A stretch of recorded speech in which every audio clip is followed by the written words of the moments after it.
Hello students, welcome to Malika's literature classes. Hope so कि आप लोगों ने जितने भी वीडियोस मैंने अपलोड किए हैं उन सबको पढ़ लिया होगा एंड क्लियर होगा आप लोगों का।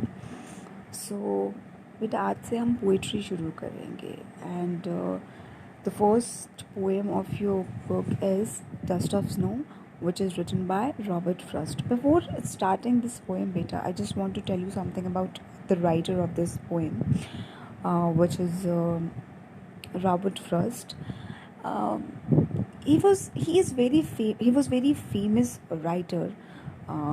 अभी भी वो प्रोमिनेंट राइटर के ही तरह देखा जाता है उन्हें and he is one of my favourites and बहुत आसान शब्दों में अपनी पोएम्स को लिखते हैं जिससे आप इजीली कनेक्टेड फील कर सको। बेसिकली उनकी पोएम की जो थीम होती है वो ऑर्डिनरी पर्सन्स लाइफ बेस्ड होती है। वो जो आम लोग होते हैं उनके ज़िंदगी पे लिखते हैं, जो कंट्री साइड पीपल होते हैं उनकी ज़िंदगी पे लिखते हैं।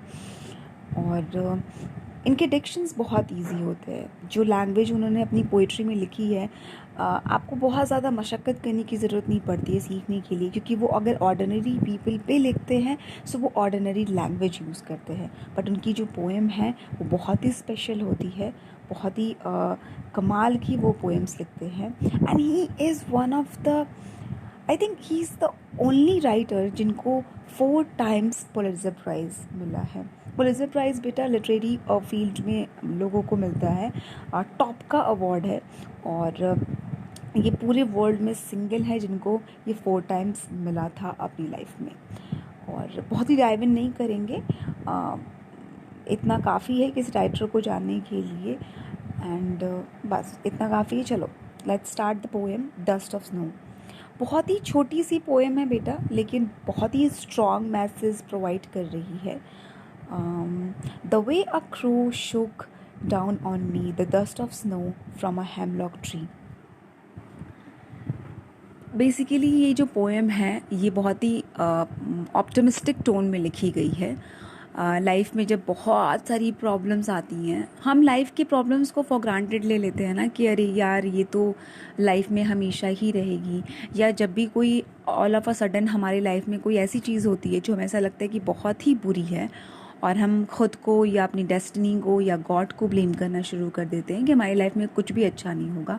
इस पोएम को पढ़ने के बाद आपको बेटर रियलाइज़ होगा कि डजेंट मैटर आपके लाइफ में कितने हर्डल्स हैं, डजेंट मैटर आपके लाइफ में कितनी प्रॉब्लम्स हैं, उन प्रॉब्लम्स के बीच में कुछ ना कुछ ऐसा होता है जो एक होप का काम करता है।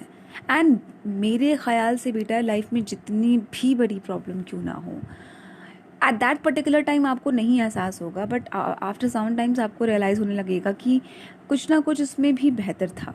सो इस पोएम के ज़रिए रॉबर्ट फ्रॉस्ट आपको बताना चाह रहे हैं कि लाइफ में कितनी भी प्रॉब्लम्स क्यों ना हो, कितना भी डार्कनेस क्यों ना हो, थोड़ी बहुत लाइट जो होती है कहीं ना कहीं से प्रोवाइड हो जाती है। एंड अगर आप बहुत ज़्यादा परेशान हो, मतलब होता नहीं कम्प्लीटली आप डिप्रेस्ड हो, सो कुछ ना कुछ ऐसा हो ही जाता है जो आपको दोबारा होप करने पे मजबूर कर देता है एंड आप फिर अलग तरीके से ज़िंदगी को देखना शुरू कर देते हो कि चलो यार ये तो है ना, कम से कम इस पे वो कहते हैं ना डूबते को तिनके का सहारा। सो बेसिकली ये जो पोएम है वो इसी थीम के अराउंड रिवॉल्व करती है। So the way a crow, एक सीन है बेटा, ठीक है, विंटर का टाइम है एंड जो पोएट है वो एक ट्री से गुजर रहा है एंड उस ट्री का जो नाम है वो है हेमलॉक ट्री। हेमलॉक ट्री अगर आप सर्च करते हो या आपको ऑलरेडी पता है, पॉइजनस ट्री होता है बेटा जो पहाड़ी इलाकों में पाया जाता है। और तो वो गुजर रहे हेमलॉक ट्री से, विंटर का टाइम है एंड उस ट्री के ऊपर एक क्रो बैठा हुआ है, ठीक है ना, कौवा बैठा हुआ है एंड थोड़ा सा वो मूवमेंट करता है जिसकी वजह से जो स्नो है उसके कुछ डस्ट ऑफ स्नो। सबसे पहली बात तो डस्ट यहाँ पर जो बता रहा है जिसकी मीनिंग है अ पार्टिकल, छोटा सा पार्टिकल है एक डस्ट एक स्नो का जो पोएट की कंधे पर आके गिरता है। क्यों? क्योंकि जो क्रो रहता है वो ट्री पे कुछ मूवमेंट करता है जिसकी वजह से उस पे जो होता कि ट्री लेडन विद स्नो, सो कुछ जो स्नो के पार्टिकल्स हैं वो आकर गिर जाते हैं पोएट के कंधों पर। अब मैं बताती हूँ बेटा इसकी डीपर मीनिंग क्या है। सबसे पहले हम बात करेंगे कि कौन कौन चीज़ों का इस्तेमाल किया है पोएट ने। हेमलॉक ट्री, जैसा कि मैंने बताया कि पॉइजनस ट्री। सो हेमलॉक ट्री क्या सिंबलाइज करता है? डिस्पेयर, सैडनेस, डेथ, ठीक है, बहुत ही बुरी बुरी चीज़ें। क्रो भी बेटा माना जाता है कि वो डार्कनेस को सिंबलाइज करता है। कुछ ना कुछ बुरी खबर आने वाली होती है, इसलिए जो क्रो होता है उससे हम रिलेट करके बोलते हैं। मे बी सुपरस्टिशियस हो, लेकिन यहाँ पे क्रो एंड हेमलॉक ट्री जो इस्तेमाल हुए हैं इन चीज़ का, इससे क्या पोइट बताना चाह रहे हैं कि डिस्पेयर का सिंबल दे रहे हैं, या डार्कनेस को सिंबलाइज कर रहे हैं, या डेथ को सिंबलाइज कर रहे हैं। एंड साथ ही साथ किस सीजन का उन्होंने यूज़ किया है? विंटर। एंड विंटर आप लोगों को पता है कि there are 4 seasons and every seasons define different phases of life. जैसे कि सबसे पहले स्टार्ट होता है स्प्रिंग, जो हम मानते हैं कि चाइल्डहुड होता है, एक न्यूनेस होती है। नेक्स्ट है summer, that symbolises youth, young age, जो एनर्जेटिक होता है, फुल ऑफ लाइफ होता है। Then autumn, that symbolises maturity, the age of maturity, जब आप मैच्योर हो जाते हो या थ्रेशोल्ड ऑफ मैच्योरिटी पे रहते हो, कम्प्लीटली आपको एक्सपीरियंस होता है अपनी लाइफ का। And the last one is winter, जो होता है डेथ, मौत। फाइनली आप अपने लास्ट स्टेज पे होते हो। सो 3 जो है ना, उन्होंने 3 सिंबल्स का यूज़ किया है, और 3 ऐसी चीज़ों को ली हैं जो completely hopelessness, despair, sadness, death को सिंबलाइज करता है। बट एक ऐसी चीज़ का इस्तेमाल किया है जो कि पीस को सिंबलाइज करता है, काम को सिंबलाइज करता है, एंड वो है स्नो। सो इन इतनी सारी प्रॉब्लम्स के बीच में जब पोएट के कंधे पर वो एक छोटा सा पार्टिकल स्नो का पड़ता है, सो क्या होता है? नेक्स्ट पैरा में पढ़ते हैं। Has given my heart a change of mood and save some part of a day I had dreamed. And poet को क्या रियलाइज होता है जब वो स्नो गिरता है उनके कंधे पे, कि सब कुछ गलत है, बट उन सब कुछ गलत में भी एक चीज़ अच्छी हुई है, एंड उनको कहीं ना कहीं एक पॉजिटिव साइन मिलता है। एंड वो बिलीव करते हैं कि एक छोटी सी चीज़ होने से उनकी पूरी कंप्लीटली जो उनका मूड होता है वो चेंज हो जाता है। एंड जो उनका दिन था, र्यूड मतलब बेटा कि रिग्रेटफुल। सो ऐसा माना जाता है बेटा, आप लोगों ने नहीं पढ़ा है रॉबर्ट फ्रॉस्ट के बारे में, but I have read about him. एक at particular time of his life उन्होंने डिसाइड किया था कि वो सुसाइड कमिट कर लेंगे। एंड बहुत सारे लोग मानते हैं कि जिस वक्त इन्होंने डस्ट ऑफ स्नो लिखा था, उस दिन वो कुछ गलत करने जा रहे थे अपने साथ, एंड ये चीज़ हुई उनके साथ। कुछ ऐसा हुआ जिससे उन्हें पता चला कि लाइफ में कितनी भी क्यों ना नेगेटिविटी हो, 1% पॉजिटिविटी आपको मिल ही जाती है अगर आप ढूंढने की कोशिश करो तो। सो उस दिन उन्होंने रियलाइज़ किया कि कोई भी लाइफ का हर्डल हम क्रॉस कर सकते हैं अगर हमारे पास होप हो तो। सो हेमलॉक ट्री जो है वो बुरा सिंबल है, क्रो जो है वो बुरा सिंबल है, विंटर जो है वो बुरा सिंबल है, सभी बुरी बुरी चीज़ों को सिंबलाइज करता है। बट स्नो एक छोटा सा पार्टिकल उनका कम्प्लीटली एक चेंज ऑफ हार्ट कर देता है। उनको रियलाइज़ होता है कि everything is not bad in his life, कुछ तो है जो अच्छा है, एंड उसकी बेसिस पे वो दोबारा लाइफ को जीने की कोशिश करते हैं। एंड जो रिग्रेट था उनके मन में कि मैं ये चीज़ करने जा रहा था, थैंकफुली वो उस रिग्रेट से बच गए क्योंकि उन्होंने डिसाइड किया नॉट टू कमिट सुसाइड। सो आप लोग इस चीज़ का ध्यान रखना बेटा, रॉबर्ट फ्रॉस्ट ने या आपके सिलेबस में ये पोएम क्यों इंक्लूड की गई है? जस्ट बिकॉज कि इन अपकमिंग लाइफ या आप जो भी आने वाली लाइफ है, मे बी अभी आपके लाइफ में मे बी प्रॉब्लम्स ना हो, बट आने वाले टाइम में अगर प्रॉब्लम्स आती हैं, lots and lots of problems आती हैं, don't lose hope, try to infuse optimism in yourself. Because life में कितना भी कुछ ना कुछ बुरा होता हो ना, एक चीज़ ज़रूर अच्छी होती है, वो कहते हैं ना कि एक अंधेरे कमरे में अगर आप दाखिल होते हो, जाते हो, सो कुछ ना कुछ देर बाद उस कमरे की सारी चीज़ें दिखाई देने लगती हैं। कोई लाइट नहीं आपने जलाई होती है, कोई कैंडल नहीं जलाई होती है आपने, किसी भी तरह का कोई रोशनी बाहर से नहीं आता होता है।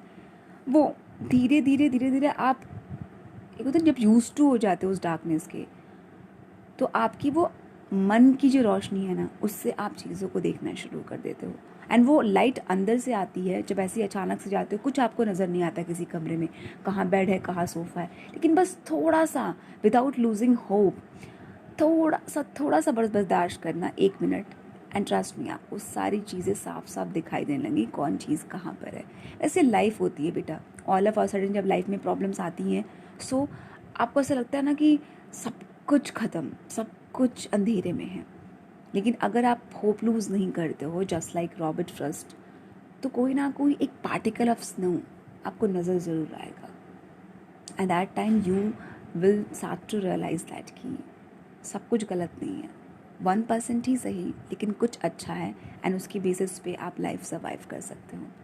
सो I just want to tell each and every one, especially my students, कि लाइफ में कितने भी बुरा वक्त आए, कभी अपने अंदर से पॉजिटिविटी को नहीं जाने दो।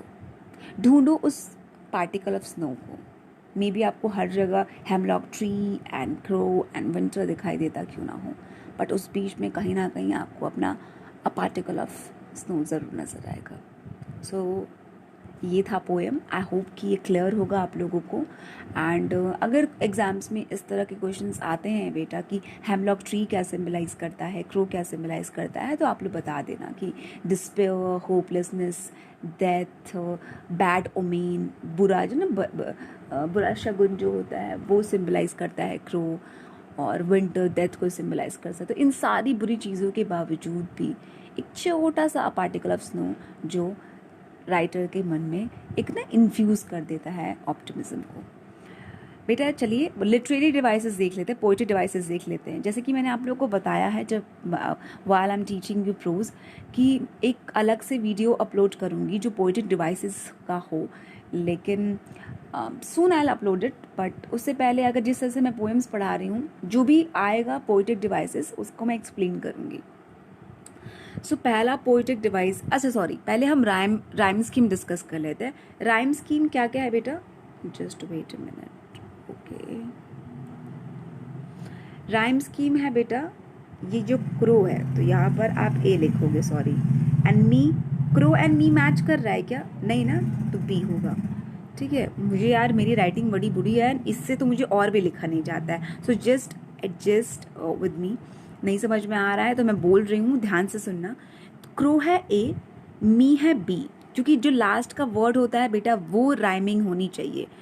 उसके बाद क्रो के साथ क्या मैच कर रहा है, स्नो मैच कर रहा है, एंड मी के साथ क्या मैच कर रहा है, ट्री मैच कर रहा है। तो आपके फर्स्ट पैरा का जो राइम स्कीम है वो बेटा है ए बी, ठीक है, सॉरी। एंड नेक्स्ट पैरा का आपका क्या है, हार्ट एंड पार्ट मैच कर रहा है, मूड एंड रूट मैच कर रहा है, तो सी डी। सो आप याद रखिएगा बेटा कि राइम स्कीम आपकी क्या है, ए बी फर्स्ट पैरा की, एंड सेकंड पैरा की है सी डी। एग्जाम्स में अगर आप ये मेंशन करके आते हो राइमिंग स्कीम, तो आपको मार्क्स ज़रूर मिलेंगे, ज़्यादा से ज़्यादा, ठीक है। अब है लिटरेरी डिवाइसेस, पोएट्री डिवाइसेस आप कह सकते हो, या आपने अलंकार पढ़ा होगा। एंड हम अलंकार का क्यों इस्तेमाल करते हैं, क्योंकि हम ब्यूटिफाई कर सके, हम और सुंदर बना सके अपने वाक्यों को, अपनी कविताओं को, ठीक है। सो इसमें ज़्यादा तो आपको पोएट्री डिवाइसेस नहीं मिलेंगे। एक पोएट्री डिवाइस मिलता है आपको बेटा जिसको कहते हैं एंजैबमेंट, ENJAMBENT,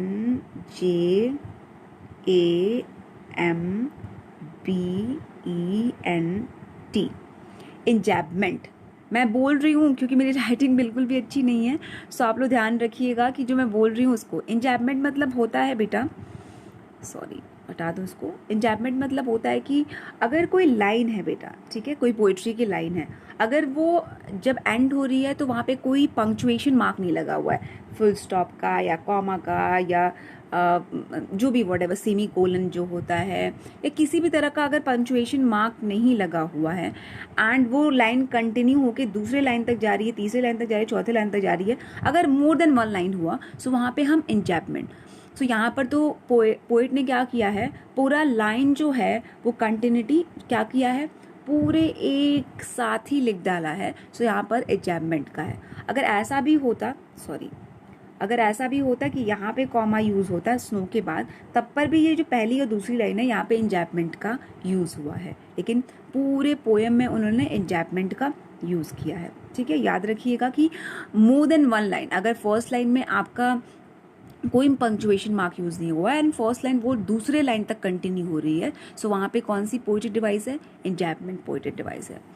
और कौन सा है भाई, ओके, दूसरा है बेटा एलिट्रेशन। अब मैं बताती हूँ एलिट्रेशन, ए, ठीक है, LLITE, ध्यान रखिएगा कि मैं RATION मैं अपने फिंगर से लिख रही हूँ, इतनी भी राइटिंग मेरी बुरी नहीं है, बट हाँ, एलिट्रेशन, ठीक है। आई होप कि आप लोगों ने लिख लिया होगा, पॉज करके वीडियो आप स्पेलिंग लिख लीजिएगा। एलिट्रेशन मतलब होता है बेटा कि कॉन्सोनेंट साउंड अगर मोर देन वन वर्ड अगर रिपीट हो रहा है, सो वहाँ पे एलिट्रेशन यूज़ हुआ है। जैसे कि सेव्ड सम, सो पहला जो साउंड होगा, वर्ड का जो पहला साउंड, कॉन्सोनेंट साउंड, जो अगर मान लो कि फॉर एन एग्जाम्पल, चंदू के चाचा ने चंदू की चाची को, तो च च च च च च च च आ रहा है, तो यहाँ पर कौन सा पोएटिक डिवाइस यूज़ हुआ है, एलिट्रेशन का यूज़ हुआ है। सो कभी भी अगर कोई ऐसा वर्ड जो आए, कॉन्सोनेंट साउंड आए जो बार बार रिपीट हो रहा है और वो वर्ड के स्टार्टिंग में आए, ठीक है, तो उसको कहेंगे हम एलिट्रेशन। और कहीं एलिट्रेशन तो यूज़ नहीं हुआ है, ओके। और कोई poetic device, the way a crow shook down on me the just of snow from. अब एक चीज़ और हुई है पोएटिक डिवाइस, जो कि मोस्ट इम्पॉर्टेंट पोएटिक डिवाइस है इस पोएम की, वो है सिंबल,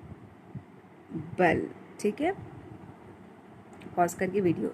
सिंबल, जैसे कि हैमलॉक क्या सिंबलाइज कर रहा है, डिस्पेयर को, होपलेसनेस को, डार्कनेस को। जैसे कि क्रो क्या सिंबलाइज कर रहा है, बैड ओमेन को, डेथ को, ठीक है। एंड आप विंटर का भी, अगर विंटर तो बेसिकली यहाँ पर यूज़ नहीं हुआ है। एंड स्नो किसको सिंबलाइज कर रहा है, स्नो किसको सिंबलाइज कर रहा है, पॉजिटिविटी को, लाइफ को सिंबलाइज कर रहा है, कामनेस को सिंबलाइज कर रहा है। सो आप बोल सकते हो कि पोइट ने सिंबल्स का बहुत ज़्यादा यूज़ किया है। एंड 3 पोएटिक डिवाइसेस मैंने बताए हैं। आई होप कि आपको याद रहेगा, enjambment, alliteration and symbol. And don't worry, मैं आपके लिए एक वीडियो अपलोड करूंगी जिसमें मैं 16 to 17 पोएटिक डिवाइसेस के बारे में बताऊंगी। एंड आप लोग उसको एकदम दिमाग में फीड कर लीजिएगा, क्योंकि आपके 11th में, 12th में हर जगह वो काम आने वाला है। इवन आफ्टर कंप्लीटिंग 12th अगर लाइफ में आप चाहते हो तो कोई भी नॉलेज कभी बेकार नहीं होती है, सम टाइम और दी अदर कभी ना कभी वो चीज़ जो होती है वो काम आ ही जाती है। That's it. मैंने लिटरेरी डिवाइसेस आपको बता दिए, मैंने राइमिंग स्कीम बता दी एंड एक्सप्लेन कर दिया line by line. So poetry यहीं पर आपकी एंड होती है। एंड जो नेक्स्ट होगा आपका पार्ट, वो होगा क्वेश्चन एंड आंसर सेशन। अगर कोई भी प्रॉब्लम होती है बेटा, किसी भी तरह की क्वेश्चंस होते हैं, तो please comment me in my comment section. And अगर आप चाहते हो कि, अगर आपको पसंद है, बेसिकली मैं नहीं बोलती हूँ कि please subscribe my channel and like my videos, you don't have to do it. अगर आपको नहीं पसंद आ रहा है मेरा टीचिंग तो नहीं करने की ज़रूरत है, बट अगर आप जुड़े रहना चाहते हो मेरे से, आप और भी वीडियोस चाहते हो दूसरे चैप्टर्स का, सो प्लीज़ सब्सक्राइब करिएगा, क्योंकि इससे आपके चैनल पे या आपके जो भी यूट्यूब है उस पर नोटिफिकेशन आएगी एंड आप कनेक्टेड रह सकते हो मेरे से। So that's it's for today, soon will meet. And before ending this video, जैसा कि मैं हमेशा कहती हूँ कि अपनी लाइफ में बेटा जो भी आप चैप्टर या पोइट्री जो भी आप अपनी क्लास में पढ़ रहे हो, जब तक आप इम्प्लीमेंट नहीं करते हो तब तक लिटरेचर का पढ़ने का कोई फ़ायदा नहीं होता है। So try to implement this lesson जो आपने इस पोइट्री से सीखी है, कि never lose hope, just find कहीं ना कहीं ढूंढने की कोशिश करो उस पॉजिटिविटी को, जैसे कि पोएट को मिला है, छोटा सा भी क्यों ना हो, चाहे वो 0.1% की ही क्वांटिटी में क्यों ना हो, बट उससे स्टिक रहो and appreciate your life, live your life the way you want to live, and most important, try to be more human every day. Just take care of yourself. Bye bye.